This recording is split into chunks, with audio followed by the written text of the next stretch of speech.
Assalamualaikum warahmatullahi wabarakatuh. Saat tubuh kita beraktivitas, tidak lama kemudian tubuh kita mengeluarkan keringat. Nah, mengapa hal ini bisa terjadi? Apakah yang keluar dari tubuh kita hanya keringat? Nah, pada video ini kalian anak-anakku kelas 8 ya, khususnya untuk semester 2 akan saya ajak melalui video ini belajar tentang proses pengeluaran tubuh manusia.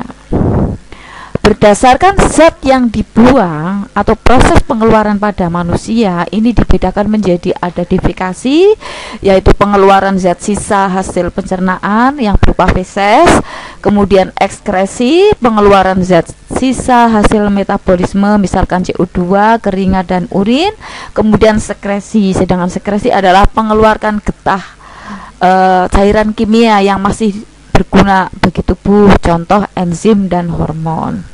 Baik, kita mulai dari yang defekasi ya. Defekasi tadi dikatakan bahwa proses pencernaan, proses pengeluaran sisa dari pencernaan. Nah, bisa kalian perhatikan yang gambar sebelah kiri ya, ini ada sistem pencernaan, animasi sistem pencernaan. Bisa kalian perhatikan bahwa setelah pencernaan diproses ya, begitu kita makan melalui dari mulut ya, makanan masuk ke mulut. Nah, melalui serentetan saluran pencernaan, makanan akan dicerna baik itu secara kimia, secara mekanik ya. Nah, sampai di usus halus terjadi proses penyerapan sari-sari makanan. Nah, tentu saja ada sisa-sisa pencernaan. Nah, ditunjukkan pada gambar yang sebelah kanan ya. Setelah sari-sari makanan diserap di usus halus, tinggallah sisa pencernaan. Nah, sisa pencernaan ini nanti masuknya ke usus besar. Ini ya, usus besar itu yang warna abu-abu ini masuk ke usus besar. Nah, di sini diolah, diproses secara pencernaan biologis. Mengapa? Secara biologis itu sisa-sisa pencernaan itu di usus besar nanti akan dicerna dengan bantuan bakteri E. coli, di mana bakteri yang menguntungkan.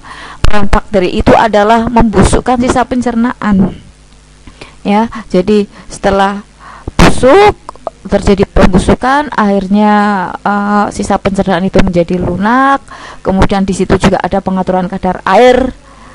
Nah, kalau sudah terjadi proses secara biologis, pengaturan kadar air dan sebagainya, kemudian juga penyerapan zat-zat yang masih berguna, maka terbentuklah feses. Nah, feses ini nanti keluar melalui anus. Itulah yang disebut dengan defekasi. Yang berikutnya adalah ekskresi. Ekskresi itu tadi sudah dikatakan bahwa ekskresi adalah proses pengeluaran sisa-sisa metabolisme. Nah, sisa metabolisme itu alatnya berupa paru-paru ya. Nah, ini dikeluarkan karena adanya sisa metabolisme di paru-paru itu dalam bentuk CO2 maaf, kemudian juga uap air. Uap air itu H2O, air ya. Nah, bisa kalian praktekkan pada saat kamu bernafas ya, kan tidak selamanya menghirup, tapi juga bergantian, setelah menghirup ada mengeluarkan. Nah, yang keluar itu adalah CO2, bisa juga uap air. Nah, prosesnya bagaimana itu nanti kita bahas ekskresi pada paru-paru. Di kulit juga, kulit itu termasuk ekskresi ya. Jadi apa yang dikeluarkan adalah keringat. Dari mana keringat diproses? Di sini nih. Di sini ada kelenjar keringat. Nah, di kelenjar keringat di sini keringat yang sudah terbentuk akan keluar melalui pori-pori kulit. Nah, prosesnya bagaimana? Itu nanti di video khusus tentang pembentukan keringat. Yang berikutnya ginjal. Di ginjal ini ada ini diperbesar. Yang ini gambaran yang ada di dalam tubuh kita, ada satu pasang. Ini yang memproses urin, yang memproses terbentuknya air kencing. Prosesnya bagaimana? Itu nanti kita bahas pada video khusus tentang proses pembentukan urin atau fungsi ginjal. Kemudian hati atau hepar. Nah, di sini juga bersifat punya fungsi ya sebagai ekskresi, mengeluarkan sisa-sisa metabolisme berupa cairan empedu ini. Nah, di sini ini adalah cairan empedunya. Ini nanti masuknya keluar itu melalui masuk ke usus 12 jari. Keluar bersama, bisa bersama urin, bisa juga dengan melalui feses. Itu tentang ekskresi. Jadi sisa metabolisme yang harus keluar dari tubuh, karena semua itu bersifat racun kalau tidak dikeluarkan. Kalau tidak keluar dari tubuh akan mengganggu kesehatan tubuh. Yang berikutnya sekresi.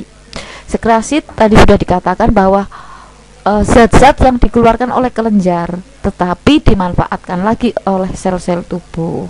Itu yang sekresi.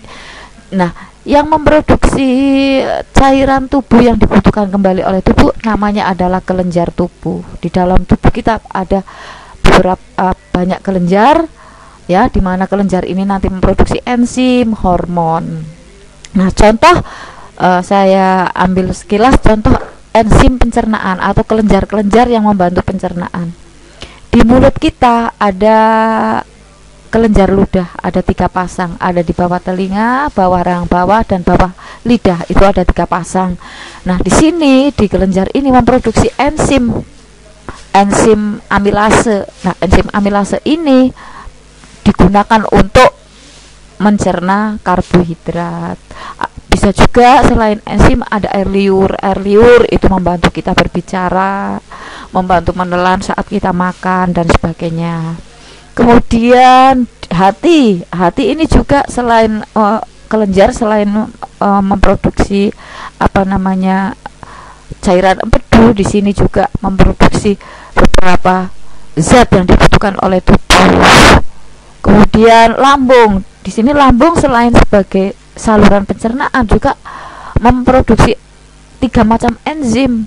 Ada HCl, ada pepsin, ada renin ya di sini. Nah, di mana HCl itu fungsinya untuk membunuh kuman yang masuk ke dalam tubuh kita melalui makan. Kemudian kalau renin itu mencerna protein susu. Kemudian kalau pepsin itu mengubah protein menjadi pepton atau mencerna protein. Kemudian di pankreas, nah ini warna kuning, ini ada pankreas. Ini juga memproduksi 3 macam enzim lagi. Ada lipase, ini mencerna lemak. Kemudian ada amilase juga mencerna karbohidrat. Itu ada tripsin itu mencerna protein, di mana melanjutkan fungsi yang di lambung. Kalau di lambung tadi mencerna protein, dari protein diubah menjadi pepton. Nah, di cairan yang dari kelenjar pankreas ini nanti masuk ke ini nih, duodenum, usus 12 jari. Nah, 3 macam enzim ini masuk di duodenum. Nah, untuk apa?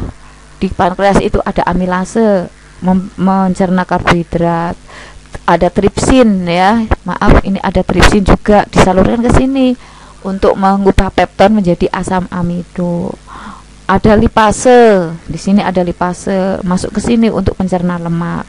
Nah, dari mulut, lambung, kemudian di pankreas itu ya, cuma pankreas itu nanti salur enzimnya masuk ke 12 jari dicerna. Nah, ini ya pencernaan yang dibantu kelenjar pencernaan. Kalau di pencernaan itu namanya pencernaan kimiawi ya. Nah, itu contoh sekresi zat hormon ya atau getah ya, cairan kimia yang dihasilkan oleh kelenjar kemudian dimanfaatkan lagi oleh tubuh. Itu anak-anakku tentang sistem pengeluaran. Jadi saya tekankan ada 3 macam. Defekasi itu pengeluaran sisa pencernaan, sekresi itu sisa pengeluaran dari sisa metabolisme ya. Alatnya ada paru-paru, ada kulit, ada ginjal, ada hati.